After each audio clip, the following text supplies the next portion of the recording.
Okay, in the previous 4 videos, we found the eigenvalues of the matrix A and the 3 eigenvectors corresponding to each one of them.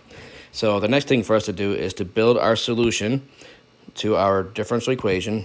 And again, we are solving y prime equals a times y here. Because it is a 3 by 3 system, we're going to need 3 arbitrary constants to build our general solution.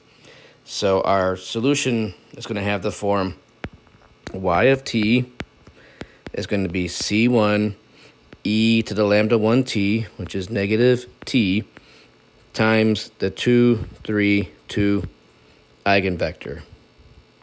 Then we're going to have another arbitrary constant, c2, times e to the lambda 2t, which is e to the negative 2t, and that's going to be times the eigenvector 2, 0, 1. And then now we're going to have a third arbitrary constant, c3, times e to the lambda 3t, which is negative 3t, times its eigenvector, negative 1, 1, and 0.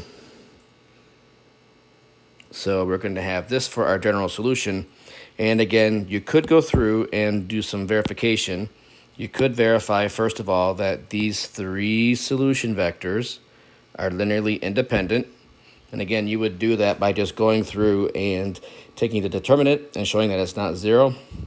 You could verify that this is in fact the solution of the differential equation by taking the derivative and showing that it's the same thing as a times the original, which is a lot of work. And of course, you could solve an initial value problem now by just having some initial values and solving for the C1, C2, and C3. But again, this is our solution right here to our 3 by 3 linear system.